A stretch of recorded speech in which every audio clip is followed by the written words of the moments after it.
ഹെബ്രയർക്കുള്ള ലേഖനം 12-ാം അധ്യായം 1 മുതലുള്ള തിരുവചനങ്ങൾ. നമുക്ക് ചുറ്റും സാക്ഷികളുടെ വലിയ സമൂഹമുള്ളതിനാൽ നമ്മെ വിഷമിപ്പിക്കുന്ന ഭാരവും പാപവും നമുക്ക് നീക്കിക്കളയാം. നമുക്കായി നിശ്ചയിച്ചിരിക്കുന്ന ഓട്ടപ്പന്തയം സ്ഥിരോത്സാഹത്തോടെ ഓടിത്തീർക്കാം. ശാലോം പ്രേക്ഷകർക്കെല്ലാം വിശുദ്ധ അൽഫോൻസയുടെ തിരുനാളിൻ്റെ മംഗളങ്ങൾ സ്നേഹപൂർവ്വം ആശംസിക്കുന്നു. ഈ ദിവസങ്ങളിലെല്ലാം വിശുദ്ധ അൽഫോൻസയെക്കുറിച്ച് നാം പഠിക്കുകയായിരുന്നു. വിശുദ്ധ അൽഫോൻസയുടെ മാധ്യസ്ഥ്യം അപേക്ഷിക്കുകയായിരുന്നു. വളരെ സന്തോഷകരമായ ദിവസങ്ങളായിരുന്നു ആത്മീയ ജീവിതത്തിൽ നമുക്ക് പ്രദാനം ചെയ്തത്. നമുക്ക് സ്വന്തമായൊരു വിശുദ്ധ, സ്നേഹിക്കുവാനൊരു വിശുദ്ധ, മാർഗം തിരഞ്ഞെടുക്കുവാനൊരു വിശുദ്ധ ദൈവം നൽകിയ വലിയ അത്ഭുതമാണ്. വിശുദ്ധയുടെ ഈ തിരുനാൾ ആഘോഷിക്കുമ്പോൾ ഞാൻ നിങ്ങളുടെ ശ്രദ്ധയിലേക്ക് കൊണ്ടുവരുന്നത് നമ്മുടെ പ്രിയങ്കരനായ മാർപ്പാപ്പ ഫ്രാൻസിസ് മാർപ്പാപ്പയുടെ അപ്പസ്തോലിക പ്രബോധനം, മാർച്ച് 19-ാം തീയതി പ്രസിദ്ധീകരിച്ച അപ്പസ്തോലിക പ്രബോധനം, Gaudete et Exsultate, be glad and rejoice, ആനന്ദിച്ച് ആഹ്ലാദിക്കുവിൻ. മത്തായിയുടെ സുവിശേഷം 5-ാം അധ്യായം 12-ാം തിരുവചനമാണ് മാർപ്പാപ്പ ഇതിൻ്റെ ഹെഡിങ്ങായിട്ട് സ്വീകരിച്ചിരിക്കുന്നത്. ഗൗദാത്തെ എത്ത് എക്സുൾത്താത്തെ, ആനന്ദിച്ച് ആഹ്ലാദിക്കുവിൻ. ഈ അപ്പസ്തോലിക പ്രബോധനത്തിൽ മാർപ്പാപ്പ നമുക്ക് നൽകുന്ന ഏറ്റവും വലിയ നിർദ്ദേശം വിശുദ്ധ മത്തായിയുടെ സുവിശേഷം 5-ാം അധ്യായം 48-ാം തിരുവചനം, എൻ്റെ സ്വർഗസ്ഥനായ പിതാവ് പരിപൂർണനായിരിക്കുന്നത് പോലെ നിങ്ങളും പരിപൂർണരായിരിക്കുവിൻ. സ്വർഗസ്ഥനായ പിതാവ് പരിപൂർണരായിരിക്കുന്നത് പോലെ നിങ്ങളും പരിപൂർണരായിരിക്കുവിൻ എന്ന ഉപദേശം നൽകുന്നത് നാം എല്ലാവരും വിശുദ്ധിയിലേക്ക് വിളിക്കപ്പെട്ടവരാണ് എന്ന വലിയ സത്യം നമ്മെ ഓർമ്മിപ്പിക്കുന്നതിനാണ്. നമുക്ക് ചുറ്റും വലിയ സാക്ഷികളുടെ ഒരു നിരയുണ്ട്. ഹെബ്രയർക്കുള്ള ലേഖനത്തിൽ 12-ാം അധ്യായത്തിൽ നാം വായിക്കുകയാണ്. നമുക്ക് ചുറ്റും സാക്ഷികളുടെ ഒരു വലിയ സമൂഹമുണ്ട്. അതുകൊണ്ട് നാം ആ സാക്ഷികളുടെ, വിശുദ്ധരുടെ സമൂഹമാണത്.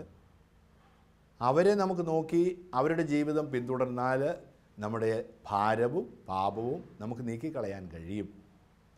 നമുക്കായിട്ട് നിശ്ചയിച്ചിട്ടുള്ള, അതായത് നമ്മുടെ ജീവിതത്തിൻ്റെ ഓരോ മേഖലകളിലും നിശ്ചയിച്ചിട്ടുള്ള ഈ ഓട്ടപ്പന്തയം, ജീവിതമാകുന്നൊരു സമരം, ഈ ഓട്ടപ്പന്തയം സ്ഥിരോത്സാഹത്തോടെ നമുക്ക് ഓടിത്തീർക്കാം. ഹെബ്രയർക്കുള്ള ഈ ലേഖനത്തിൻ്റെ ഈ 12-ാം അധ്യായത്തിൻ്റെ 1-ാം തിരുവചനം മുതലുള്ള ഭാഗം എടുത്തിട്ട് മാർപ്പാപ്പ നമ്മെ പഠിപ്പിക്കുകയാണ്. ജീവിതത്തിൻ്റെ ഓരോ തുറകളിലും നമുക്ക് സാക്ഷികളാകുവാൻ, വിശുദ്ധരുടെ സാക്ഷികളാകുവാൻ നമുക്ക് അവസരമുണ്ട്. അത് നാം പ്രയോജനപ്പെടുത്തണം. അതിന് നമുക്കെന്താണ് എളുപ്പമാർഗം? നമ്മുടെ ചുറ്റുമുള്ള സാക്ഷികൾ, വിശുദ്ധർ, അവരുടെ ജീവിതത്തിലൂടെ വലിയ വിജയം വരിച്ചവർ. ആ സാക്ഷികളിൽ ഏറ്റവും പ്രധാനപ്പെട്ട ഒരാളാണ് വിശുദ്ധ അൽഫോൻസാമ്മ. മാർപ്പാപ്പ വിശുദ്ധരുടെ ജീവിതം എടുത്ത് കാണിച്ചുകൊണ്ടാണ് നമ്മെ ശക്തിപ്പെടുത്തുന്നത്. സ്വർഗസ്ഥനായ പിതാവ് പരിപൂർണരായിരിക്കുന്നത് പോലെ നിങ്ങളും പരിപൂർണരായിരിക്കുവിൻ. സ്വർഗത്തിലുള്ള പിതാവ് പരിപൂർണരായിരിക്കുന്നത് പോലെ നിങ്ങളും പരിപൂർണരായിരിക്കുവിൻ എന്ന് നമ്മോട് ആഹ്വാനം ചെയ്യുമ്പോൾ വിശുദ്ധരുടെ ജീവിതം, അവരുടെ മാതൃക പിൻചൊല്ലുവാൻ നമ്മെ ഓർമ്മിപ്പിക്കുകയാണ്. അതിന് വിശുദ്ധ അൽഫോൻസാമ്മ നമ്മെ സഹായിക്കുകയാണ് ചെയ്യുന്നത്. നിരവധി വിശുദ്ധരുടെ ഉദാഹരണങ്ങൾ എടുത്ത് കാണിക്കുന്നുണ്ട്. വിശുദ്ധർ ദൈവത്തിൻ്റെ വലിയ അത്ഭുതമാണ്. സഭയുടെ ഏറ്റവും ആകർഷകമായ മുഖം, അതാണ് വിശുദ്ധരെന്ന് മാർപ്പാപ്പ പഠിപ്പിക്കുകയാണ് ചെയ്യുന്നത്. ഏറ്റവും ആകർഷകമായ മുഖം ഈ വിശുദ്ധരെ നമുക്ക് നൽകിയിരിക്കുകയും അവരുടെ ജീവിതം പഠിക്കുകയും ചെയ്യുമ്പോൾ സഭ ഒരു രഹസ്യമാണ് എന്ന് പഠിക്കണം, മനസ്സിലാക്കണമെന്ന് അദ്ദേഹം നമ്മെ ഉപദേശിക്കുകയാണ്. ചില വിശുദ്ധരെ അദ്ദേഹം ഓർമ്മിപ്പിക്കുന്നുണ്ട്, പഠിപ്പിക്കുന്നുണ്ട്. അമ്മ ത്രേസ്യ, സ്ത്രീകൾക്ക് ഒരു സ്ഥാനമില്ലാതിരുന്ന കാലഘട്ടത്തിലല്ലേ അമ്മ ത്രേസ്യ വരുന്നത്. സിയനായിലെ വിശുദ്ധ കത്രീന എത്ര ശക്തിയായിട്ടുള്ളൊരു സ്ത്രീയാണ്. മാർപ്പാപ്പയെപ്പോലും ഉപദേശിക്കുവാൻ കെൽപ്പുണ്ടായിരുന്ന, സഭയിലെ വലിയ പ്രതിസന്ധികൾ തീർക്കുവാൻ ദൈവം അയച്ച വലിയ പ്രവാചിക, വിശുദ്ധ. ഇവരൊരു സാധാരണ സ്ത്രീയായിരുന്നു, പക്ഷേ ദൈവം നിയോഗിച്ചില്ലേ. വെറും 24 വയസ്സ് മാത്രം ജീവിച്ച വിശുദ്ധ കൊച്ചു ത്രേസ്യ, ഒരു സാധാരണക്കാരിയായ സന്യാസിനി. അവളുടെ ജീവിതം പരിശോധിക്കുക. ഇന്ന് ലോകമെങ്ങും വണങ്ങപ്പെടുന്നില്ലേ? ഒരു സ്ത്രീ മാത്രമായിരുന്നില്ലേ? അവരുടെ ജീവിതം പരിശോധിക്കുക. എന്തൊരു വലിയ രഹസ്യം! മാർപ്പാപ്പ ഇവരുടെ ജീവിതം എടുത്തിട്ട് നമ്മോട് പറയുകയാണ്, വിശുദ്ധരുടെ ജീവിതം പഠിക്കുക. ഓർക്കുക, സഭയൊരു രഹസ്യമാണ്, ഒരു മിസ്റ്ററിയാണ്. അത് ധ്യാനിക്കുകയും പഠിക്കുകയും ചെയ്യുന്നവർക്ക് ജീവിതത്തിൽ വലിയ സന്തോഷമുണ്ടാകും. അതാണ് നമ്മുടെ ദൗത്യം. അത് ഏറ്റെടുക്കുക. ഇതാണ് മാർപ്പാപ്പ നമ്മോട് പറയുന്നത്. വിശുദ്ധ അൽഫോൻസയുടെ ജീവിതത്തിലേക്ക് നമുക്ക് ഒന്ന് എത്തി നോക്കിയാൽ ഈ വലിയൊരു അത്ഭുതത്തിൻ്റെ ഉത്തമ ഉദാഹരണം, മകുട ഉദാഹരണമാണ് വിശുദ്ധ അൽഫോൻസാമ്മ. 36 വർഷം മാത്രമല്ലേ അവർ ജീവിച്ചുള്ളൂ. അവർ ജീവിച്ച ആ കൊച്ചുകുട്ടിയായിരിക്കുമ്പോൾ അമ്മ നഷ്ടപ്പെട്ടു പോകുന്നു.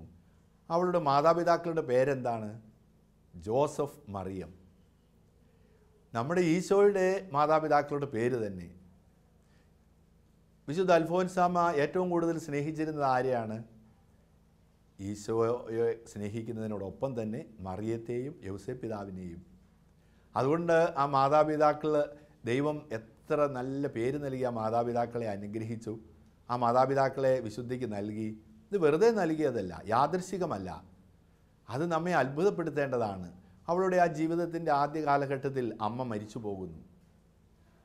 അപ്പോൾ പിന്നീട് തുടർന്നുള്ള നാളുകളിൽ കർത്താവ് നൽകുന്ന സഹനത്തിൻ്റെ വഴികളെക്കുറിച്ച് വളരെ കൃത്യമായിട്ട് പഠിപ്പിക്കുകയാണ് ചെയ്യുന്നത്. പഠന കാലഘട്ടത്തിലും തുടർന്നുള്ള അവസരങ്ങളിലും എല്ലാം നമുക്ക് മനസ്സിലാക്കുവാൻ സാധിക്കും. മഠത്തിലേക്ക് വന്നിട്ട് പിന്നീട് അവൾ എന്തുകൊണ്ടൊരു മഠം തിരഞ്ഞെടുത്തു? ക്ലാര മഠം. അന്ന് തന്നെ കൂടുതൽ അംഗങ്ങളുള്ള, കൂടുതൽ സാധ്യതകൾ ഉള്ള മഠം ഉണ്ടായിരുന്നു. എന്നാൽ എന്തുകൊണ്ട് ഏറ്റവും പാവപ്പെട്ട മഠം, അക്കാലത്തെ ഏറ്റവും പാവപ്പെട്ട മഠം ക്ലാര മഠം തിരഞ്ഞെടുത്തു? അതിന് അവൾക്ക് കാരണമുണ്ട്. അത് ദൈവത്തിൻ്റെ പദ്ധതിയായിട്ട് അവൾ സ്വീകരിക്കുകയാണ്. അവിടെ ആയിരിക്കുന്ന അവസരത്തിൽ അവൾക്ക് എന്തെങ്കിലും പ്രത്യേകിച്ച് കാര്യങ്ങൾ ചെയ്യുവാൻ സാധിച്ചോ? ഒന്നും തന്നെയില്ല. ലൗകികമായ മാനദണ്ഡത്തിൻ്റെ അളവുകോൽ ഉപയോഗിച്ച് നാം വീക്ഷിച്ചാൽ ഒരു പ്രധാനപ്പെട്ട കാര്യങ്ങൾ, ഒരു അധ്യാപികയായിട്ടോ ഒരു വലിയ മഠാധിപയായിട്ടോ അന്നത്തെ കാലത്തുള്ള പ്രത്യേക സ്ഥാനങ്ങളിൽ ഒന്നും തന്നെ ശുശ്രൂഷ ചെയ്യുവാൻ സാധിച്ചില്ല. പ്രത്യേകമായിട്ട് റോമുളൂസ് അച്ഛൻ, ജീവചരിത്രകാരൻ, ആധ്യാത്മിക പിതാവ് ഓർമ്മിപ്പിക്കുന്നത് ഈ അതിശയത്തിലേക്ക്, ഈ മഹാരഹസ്യത്തിലേക്ക് നമ്മെ കൊണ്ടുവരികയാണ്. അവൾ മരിച്ചു. അവളുടെ മൃതശരീരം എടുക്കുവാൻ ആരാണ് ഉണ്ടായിരുന്നത്? ബന്ധുക്കൾ ആരും ഉണ്ടായിരുന്നില്ല. പിന്നെയോ സന്യാസിനികൾ. സെമിത്തേരിയിലേക്ക് പോകുമ്പോൾ അതിനു മുമ്പിൽ പോകുവാൻ ആരെയാണ് ചുമതലപ്പെടുത്തിയിട്ടുള്ളത്? സാധാരണ സ്വന്തക്കാർ, പ്രിയപ്പെട്ടവർ, അവിടെയുള്ള അയൽക്കാർ. ആരും ഉണ്ടായിരുന്നില്ല. പകരം മഠത്തിലെ വേലക്കാരായിരുന്നു കുടയും കൊടിയും എല്ലാം എടുത്തു മുന്നേ നീങ്ങിയിരുന്നത്. വിശുദ്ധ അൽഫോൻസാമ്മ മരിക്കുന്നതിന് തൊട്ട് മുൻപ് മനോഹരമായ സെമിത്തേരിയും ഒരു കപ്പേളയും അവിടെ തീർത്തു. അത് ആർക്കു വേണ്ടിയായിരുന്നു? വിശുദ്ധ അൽഫോൻസയ്ക്ക് വേണ്ടി. ആ ജീവിതത്തിലേക്ക് ചെല്ലുമ്പോൾ എത്രയോ രഹസ്യങ്ങൾ. വിശുദ്ധ അൽഫോൻസ ജീവിക്കുമ്പോൾ തന്നെ അവളെ വിശുദ്ധയായിട്ട് ഏറ്റവും അടുത്തുള്ളവർക്ക് മനസ്സിലാക്കിയിരുന്നു. അതുകൊണ്ടാണ് റോമുളൂസ് അച്ഛൻ പറയുന്നത്, ഈ ഭരണജ്ഞാനം ഒരു ലിസ്യുവായി മാറുമെന്ന് പ്രവചിക്കുന്നത്. മരിച്ച് ഉടൻ തന്നെ കുട്ടികൾ ആ കബറിടത്തിലേക്ക് വരികയല്ലേ? എത്ര അത്ഭുതകരമായിട്ട് മാറുകയാണ് ഭരണജ്ഞാനം. എത്ര അത്ഭുതകരം! ഒരു സാധാരണ സന്യാസിനി, എന്നാൽ ഇന്ന് അവൾ ലോകം മുഴുവനും അറിയപ്പെടുന്നു. അതൊരു രഹസ്യമാണ്, വലിയ അത്ഭുതമാണ്. ധാരാളം ആളുകൾ വിശുദ്ധ അൽഫോൻസയുടെ കബറിടത്തെങ്കിൽ എത്തുകയും പ്രാർത്ഥിക്കുകയും ചെയ്യുമ്പോൾ അതൊരു നിസ്സാര കാര്യമായി മനസ്സിലാക്കരുത്. അതിനപ്പുറത്ത് ദൈവിക രഹസ്യത്തിൻ്റെ മനോഹരമായ ഏടുകൾ വിശുദ്ധയുടെ ജീവിതത്തിൽ നിന്ന് പഠിക്കുവാൻ മാർപ്പാപ്പയുടെ അപ്പസ്തോലിക പ്രബോധനം നമ്മെ പഠിപ്പിക്കുകയാണ്. വിശുദ്ധരായി ജീവിക്കുവാൻ നമ്മെ ഓരോരുത്തരെയും വിളിക്കുന്നു എന്ന് അദ്ദേഹത്തിൻ്റെ പുസ്തകം ഓർമ്മിപ്പിക്കുമ്പോൾ വിശുദ്ധ അൽഫോൻസയുടെ ജീവിതം നമുക്ക് പാഠമായി നിൽക്കുന്നു. അപ്പസ്തോലിക പ്രബോധനത്തിൽ മാർപ്പാപ്പ പഠിപ്പിക്കുന്നത് ഇതാണ്: നിങ്ങൾ 2 കാര്യങ്ങളാണ് ചെയ്യേണ്ടത്. ഒന്ന്, നിങ്ങൾ എവിടെ ആയിരിക്കുന്നുവോ അവിടെ ആയിരുന്നുകൊണ്ട് ഈശോയെ സ്നേഹിക്കുക, ദൈവത്തെ സ്നേഹിക്കുക, ഈശോയുടെ ശരീരമായ സഭയെ സ്നേഹിക്കുക.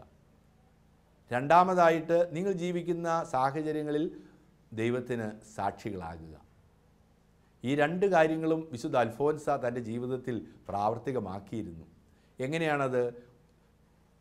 നിങ്ങൾ ദൈവത്തെ സ്നേഹിക്കുക എവിടെയാണെങ്കിലും. പൗലോസ് അപ്പോസ്തലൻ റോമാക്കാർക്ക് എഴുതിയ ലേഖനം 8-ാം അധ്യായം 35-ാം തിരുവചനത്തിൽ ഇപ്രകാരം പഠിപ്പിക്കുന്നില്ലേ? ക്രിസ്തുവിൻ്റെ സ്നേഹത്തിൽ നിന്ന് ആർക്കെന്നെ വേർപെടുത്താൻ സാധിക്കും? പീഡനമോ പട്ടിണിയോ നഗ്നതയോ വാളോ ആപത്തോ വരാനിരിക്കുന്നവയ്ക്കോ ഉന്നതത്തിനോ ആഴത്തിനോ ദൈവത്തിൻ്റെ ദൂതനോ ക്രിസ്തുവിൻ്റെ സ്നേഹത്തിൽ നിന്ന് വേർപെടുത്താനാകാതിരിക്കട്ടെ.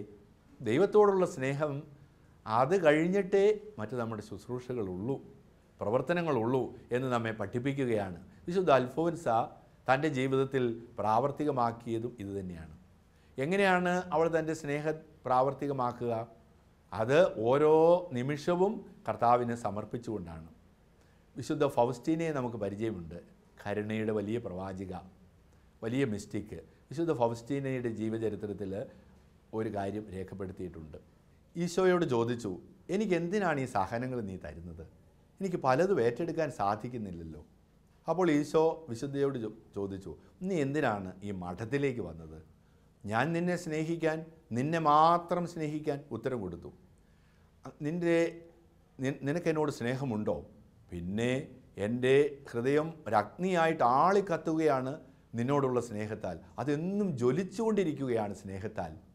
അപ്പോഴത് എന്നും ജ്വലിച്ചുകൊണ്ടിരിക്കണമെന്ന് നീ ആഗ്രഹിക്കുന്നില്ലേ? ഉണ്ട്. ഇടയ്ക്കത് മങ്ങിപ്പോകാറുള്ളതായിട്ട് നിനക്ക് തോന്നുന്നില്ലേ? എനിക്ക് ചിലപ്പോൾ നിന്നോടുള്ള സ്നേഹം കുറയുന്നതായിട്ട് അനുഭവപ്പെടുന്നുണ്ട്. അപ്പോഴത് ആളിക്കത്തിക്കുവാൻ വേണ്ടി ഇന്ധനം വേണ്ടേ? വിറക് വേണ്ടേ? ആ അടുപ്പിലേക്ക് ഇടുവാൻ. അതാണ് സഹനങ്ങൾ. അത് നീ ഏറ്റെടുക്കുകയും ആ അടുപ്പിലേക്ക് നൽകുകയും ചെയ്യുമ്പോൾ ആളിക്കത്തിക്കൊണ്ടിരിക്കും.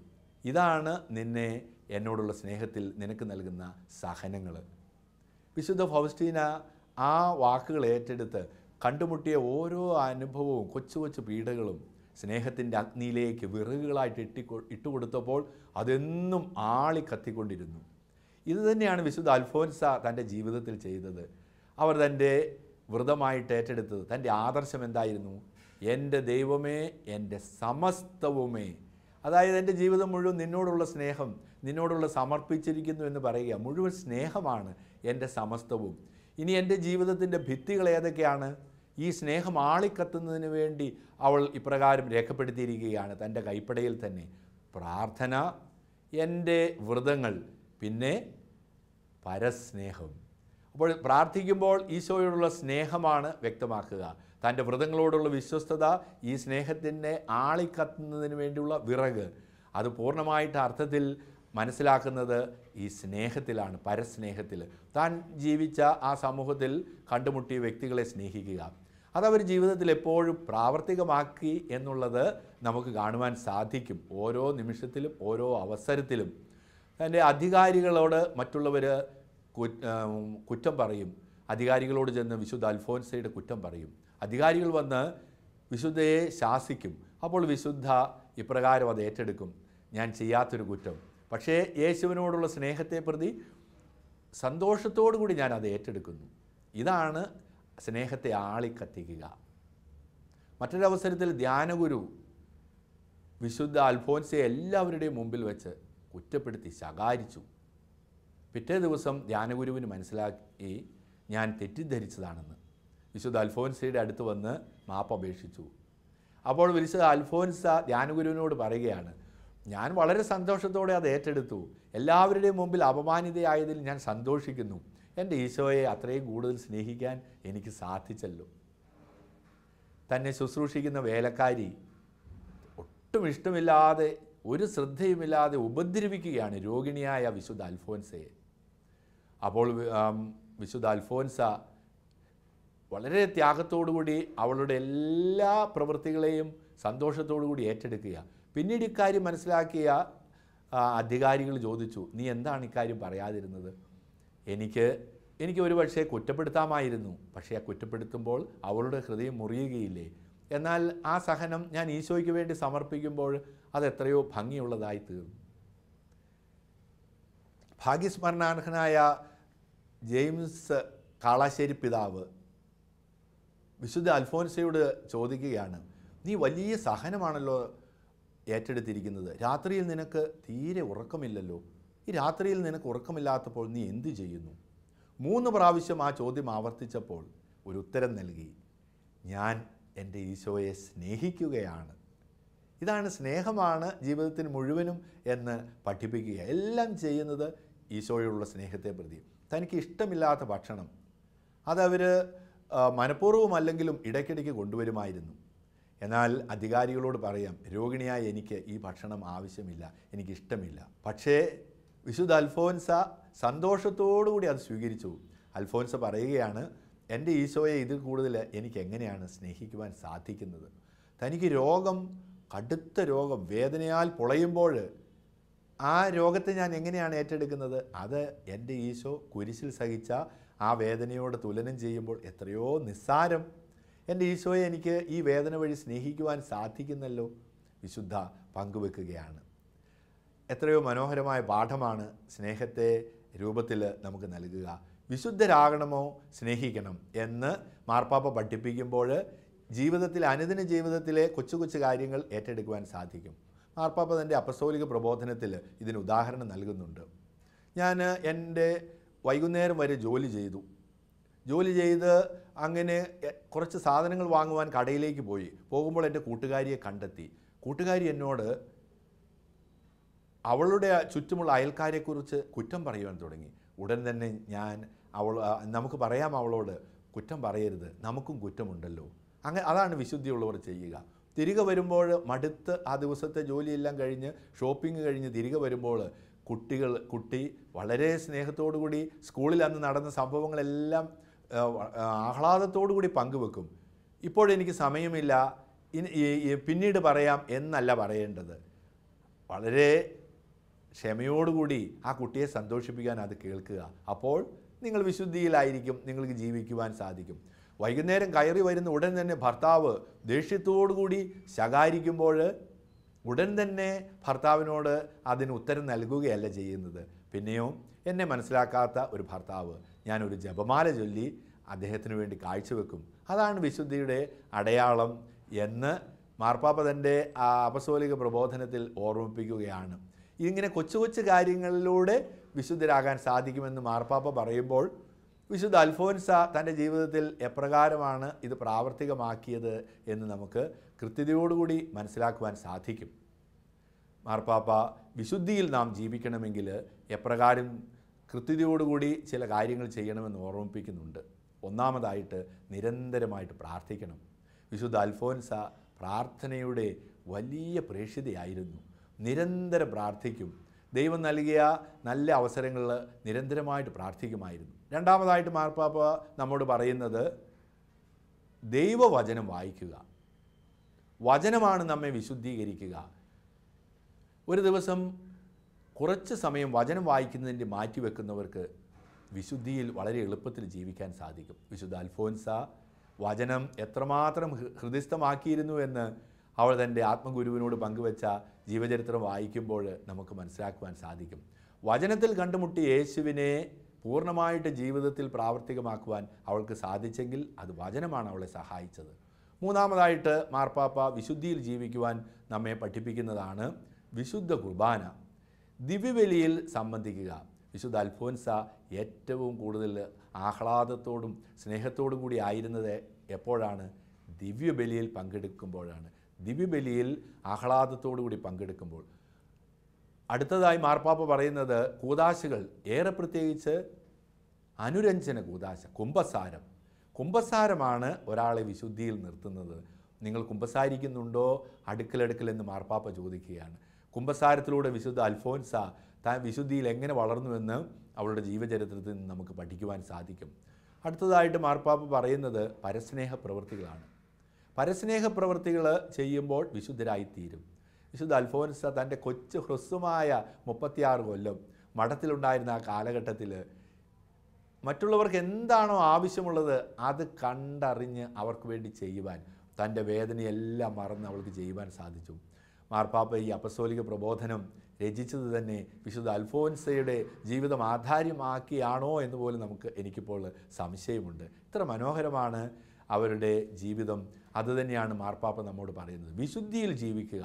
നമുക്കതൊരു ബുദ്ധിമുട്ടുള്ള കാര്യമാണെന്ന് കരുതി മാറി നിൽക്കരുത്. നാം അഭിമുഖീകരിക്കുന്ന വലിയ ബുദ്ധിമുട്ടുകളുണ്ട്. അത് ഇരുണ്ട രാത്രിയാണ്.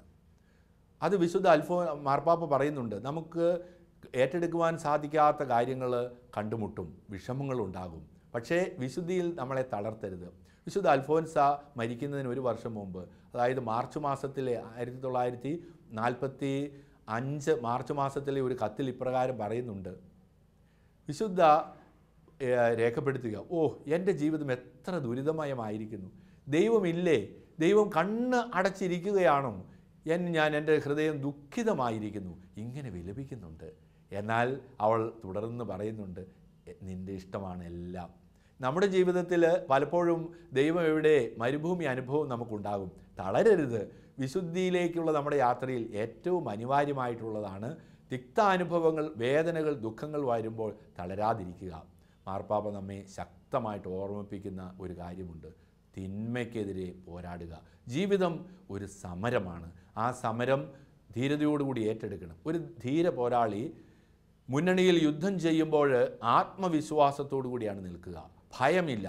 വിശുദ്ധിക്ക് വേണ്ടിയുള്ള ഈ ജീവിതയാത്രയിൽ ഭയമില്ലാതെ യുദ്ധം ചെയ്യുക. മാർപ്പാപ്പ അപ്പസ്തോലൻ്റെ പ്രബോധനമാണ് നമ്മെ പഠിപ്പിക്കുക. എഫേസുസുകാർക്ക് എഴുതിയ ലേഖനം 6-ാം അധ്യായത്തിലുള്ളത്.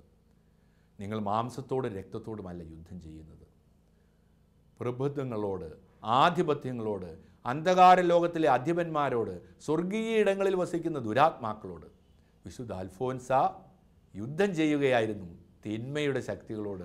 ധീരതയോടുകൂടി അവൾ പടവെട്ടി എന്ന് നമുക്കറിയാം. നമുക്ക് ഈ പിശാചിൻ്റെ മുമ്പിൽ തളർന്നു പോകരുതെന്ന് മാർപ്പാപ്പ ഓർമ്മിപ്പിക്കുന്നുണ്ട്. നമുക്ക് വിശുദ്ധ അൽഫോൻസയുടെ തിരുനാൾ ദിവസം നമ്മെ ഓർമ്മിപ്പിക്കുകയും പഠിപ്പിക്കുകയും ചെയ്യുന്ന അപ്പസ്തോലിക പ്രബോധനം: ആനന്ദിച്ചാഹ്ലാദിക്കുവിൻ, വേദനയുടെയും ബുദ്ധിമുട്ടുകളുടെയും നിമിഷങ്ങളിൽ ആനന്ദിച്ചാഹ്ലാദിക്കുവിൻ. നമുക്ക് വിശുദ്ധിയിലേക്കുള്ള യാത്രയാണ്. ഒരു ഓട്ടപ്പന്തയത്തിനായിട്ട് കർത്താവ് നമ്മെ വിളിച്ചു എന്ന് ഹെബ്രായർക്കുള്ള ലേഖനത്തിൽ പറഞ്ഞില്ലേ? സ്ഥിരോത്സാഹത്തോടെ നമുക്കത് ഓടിത്തീർക്കാം. കാരണം വിശുദ്ധ അൽഫോൻസയെ പോലെയുള്ള നിരവധി വിശുദ്ധരുടെ സാന്നിധ്യമല്ലേ, സാക്ഷികളുടെ ഒരു കൂട്ടമല്ലേ നമുക്കുള്ളത്. പിന്നെ എന്തിനു ഭയപ്പെടണം? വിശുദ്ധ അൽഫോൻസ ഏറ്റവും കൂടുതൽ സ്നേഹിച്ചിരുന്ന ആരെയാണ്? പരിശുദ്ധ അമ്മയെ. അമ്മയ്ക്ക് വേണ്ടി എന്തും ചെയ്യുവാൻ വിശുദ്ധ അൽഫോൻസ തയ്യാറായിരുന്നു.